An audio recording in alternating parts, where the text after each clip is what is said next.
So in my last video, I said something that aged incredibly well. And it meant I got to enjoy the story of Elysia. And if she ever shows up in Star Rail, it is over for me.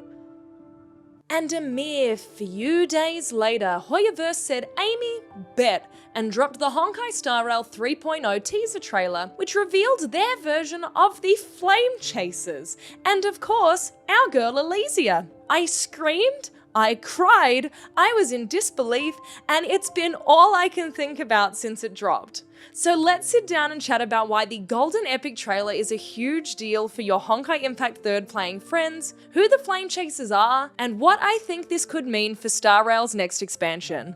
As a note, I'm going to try and keep this super high level, although I will try to explain relevant Honkai jargon as we go, to keep us mostly on the same page. And of course, I am still pretty new to Honkai lore, so for any longtime players out there, please hit me up with your references and corrections. The story of the Flame Chasers takes place in Honkai Impact 3rd across 2 lengthy story arcs, with the first occurring as a 3-act side story within the Elysian realm. For the Star Rail players out there, this functions very similarly to the simulated universe in both a gameplay and narrative sense. The Elysian Realm arc serves as an introduction to the Flame Chasers, and as a prologue to the events of chapters 29 to 31 in the main Honkai Impact 3rd Part 1 story. Impact 3rd players have a very deep love for the Flame Chasers and their story arcs because the characters were so distinct and gave us so much to love. During the Elysian Realm acts in particular, we were given so much insight into what drove each of the 13 characters in bite-sized snippets that it made the story as a whole so much more memorable than some of the lengthy dialogue info dumps which Impact 3rd often relies on. Plus, their journey is filled with such tragedy and hope, which made it incredibly easy to fall in love with everyone. But of course, we all became enraptured by Elysia. On top of all of that, a version of the Flame Chasers coming to Star Rail is a big deal, because in Impact 3rd, they offered an insight into something known as the Previous Era. Without getting too deep into the lore here, the main thing to understand is that in the Honkai universe, and depending on who you ask, the Hoyoverse as a whole, everything exists in a samsara, a cycle of destruction and rebirth that envelops the entire world due to an evil force known as the Honkai by most people in Impact 3rd. In this case, the Previous Era refers to the period that took place well before our current era heroines, Kiana, Bronya, and Mei, existed. Because of the samsara, our protagonist can learn a lot about how to save the current era by getting information from the past, and that is where the Flame Chasers come in. In Honkai Impact 3rd, the Flame Chasers were a group of the 13 remaining super soldiers that were created by fusing a human being with a Honkai beast. These individuals were brought together by Elysia as the last hope of humanity, in an attempt to stop the Honkai as well as to preserve their knowledge for future eras by creating the Elysian Realm, a simulated space which would store the memories, feelings, and experiences of the 13 Flame Chasers as data. The members of the Flame Chasers all had their own representative signets, did not all get along, were not all benevolent, and were not all dead. So let's do a quick run through. Elysia, the pink elf, and a girl who loved humanity so much that she created the Flame Chasers despite many objections. Kevin Caslana, co-leader of the Flame Chasers alongside Elysia. During the events of Honkai Impact 3rd Part 1, Kevin is alive and is a major character throughout the plot. Aponia, a terrifyingly powerful psychic who could see a person's destined fate.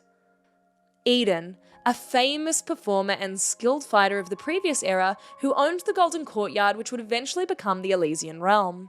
Vilvi, a talented engineer capable of splitting her personality into pieces, and someone who loved inventing new ways to attempt to kill Kevin.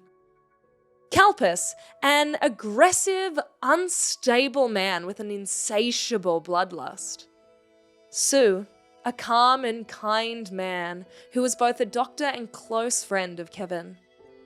Sakura, a formidable fighter and former squadmate of Kalpus prior to the creation of the Flame Chasers. Cosma, a reserved young man who overthinks to prevent sounding too much like Kevin. Mobius, a scientist devoid of morality with a seemingly infinite amount of lives. Grigio, a very small child and gifted painter whose artworks are capable of bringing monsters to life. Hua, an ancient being and friend to our heroes in the current era. And Partophelus, a treasure hunter, a thief, and self-proclaimed terrible fighter. Each member of the group acted independently and rarely worked together in their battle against the Honkai and the Herrschers. Now, the Herrschers are envoys of the Honkai, beings powered by a physical object called a Herrscher core to enact the will of the Honkai and cause destruction until the finer Herrscher of Finality ascends to reset civilization. I won't go any deeper into the Herrscher lore in this video, but I felt like this was important to touch on now because you'll need it a little bit later. Now let's talk about what we see in the Amphoreous Saga of Heroes trailer. First up, we know that our flame chasers in the Star Rail universe are called the Crisis Heirs. Like Impact 3rd, there are 13 members in total, and we were shown 8 of them excluding the Elysia variant Cyrene in the trailer. At the beginning of the trailer, our narrator Aglaia says that the world was pure chaos. Then the gods cast down the core flames, and the Titans were born within. Humanity then thrived until a heretical black tide came from beyond the sky. To me, all of this sounds eerily similar to the creation of the Herrschers and the descent of Honkai in Impact 3rd in the previous era. She then goes on to talk about golden blood, which flows to the heroic heirs of this world. If this golden blood is somehow that of the Titans she referenced earlier, this could instead be a reference that our Chrysos heirs are alike to the Flame Chasers in the sense that they are also hybrid super soldiers with some form of Honkai running through their veins. That said, I do find it suspicious that in Aglaia's announcement post, it notes that each core flame has a divine authority, which is exactly how Herrschers work. Ugh. Look, I don't feel like I have enough info to confidently say my thoughts here on either of these ideas are valid enough to even be called a theory, but I just felt like they seemed too prominently featured in the trailer to not acknowledge them here. Moving on now to the direct similarities of the Chrysos heirs and the Flame Chasers, but I'll only talk about the ones with very distinct similarities. Aglaia has distinct elements of Aponia and seems to possess some ability to divine destiny as referenced in her announcement post. She also has lots of references to gold, which is making a lot of people think she may bear similarity with Eden, who held the signet of gold in the Elysian realm. Cythera bears a striking resemblance to Partophelus, and Deimos has the same penchant for destruction and violence as Kalpis. But most importantly, Phaenon is undeniably a Kevin Castellana variant. In the trailer, he is said to embark on the grand mission of deliverance, which is absolutely a reference to his signet in Impact 3rd and the extreme methods he is willing to use to achieve victory. I also think the herder being shown at the end of this trailer is a fascinating choice because she uses her genius status to create a simulated universe to help her uncover knowledge from the past, which kinda sounds like the Elysian realm, right? So what does that mean? I guess we will have to patiently wait to find out. And of course, the Cyrene reveal at the end. This is the return of an absolute queen, and it's important to note that this isn't the Elysia, but a variant of her. During the Flame Chasers arcs, Sue says that in every universe, Elysia will always make the same choice for humanity, which means we are likely in for an emotional journey on Amphoreous, but I for one am just beyond excited that she is here. With all of that out of the way, let's rip through some of my wild speculations and what it could mean for Star Rail. From here on out, this is all my personal theories, so please listen knowing that I have a tinfoil hat on. Amphoreous isn't actually a world in the Star Rail galaxy. It's a bubble universe. This would explain why Akavili was never able to reach it.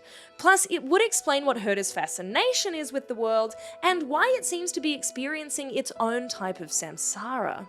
I have a hunch that one of the Chrysos heirs that we see a silhouette for is Fuhua. She is reportedly a Xian Zhao character, but she just makes so much sense to be here. My even wilder hunch for the unseen Chrysos heirs is that the Trailblazer will become one of them. My reasoning here is that if my idea is correct that the Golden Blood is a form of Honkai, then it makes sense that when the Trailblazer is acknowledged on their path of remembrance, that their Stellaron, or, you know, the Honkai bomb that lives inside of them, would allow them to ascend as part of the Saga of Heroes.